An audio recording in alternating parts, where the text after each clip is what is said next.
کێبەرکەیەکە تونت یا کاراتیە یا خانمان لە تەهران هاتە نمایشکردن و لە گۆرەی ڕاهێنەرێن وێ وەرزشێژی دەبێژن و گۆڕانکاری دە تێڕوانینە حکوومەتە ئیرانێ بەرامبەر وەرزشە ئافرەتان دروست بێت تایبەت دەڤیان دەمێنداویێدا جگەرێ بەرپرسێ بەشە کاراتی یا کیۆکوشین ریۆ ji bo jinan dibêjîtin ev werzişe wiha diket ku xaniman bawerî bi xwe hebîtin ji bo vê çendê bi xwe vegerin.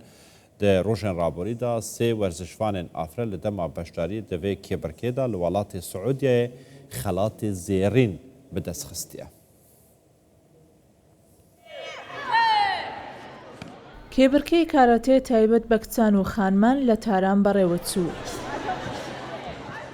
نمایشکردنی یاری کاراتێ لەلایەن کچانەوە دەرخەری پێکاتنی گۆڕانکاری لە ڕوانینی حکوومەتی ئێران بەرامبەر هونەری بەرگری خانمانە.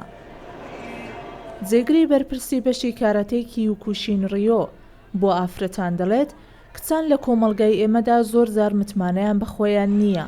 ئەم وەرزشە وا دەکات وانگەیان بگۆڕدرێت و متمانە بەخۆبوونیان بەرز ببێتەوە.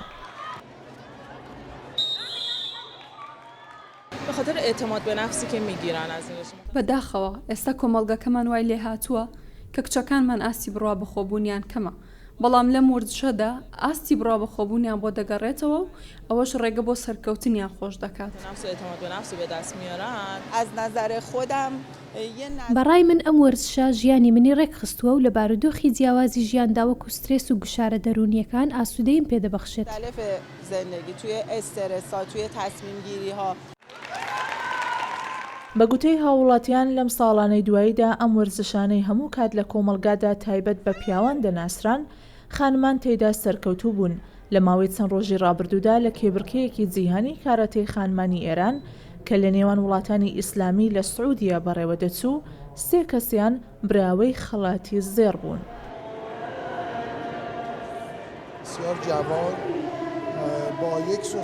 خانمانی وڵاتی ئێمە زۆر حەز دەکەن لە چالاکیەکانی کۆمەڵگەدا بەشداری بکەن و بیسەلمێنن کە هیچیان لە پیاوان کەمتر نییە.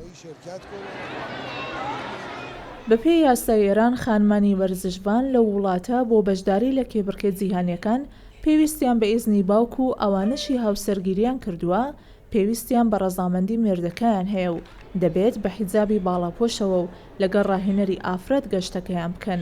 سەرباری ئەوەش بەراورد بە گروپی پیاوان کەمتر سپۆنسەری تێچووی گەشتەکەیان دەکرێت و زۆربەی کات ناچارن خۆیان تێچۆکە بە ئەستۆ بگرن. شاد و بەختەوەر بن.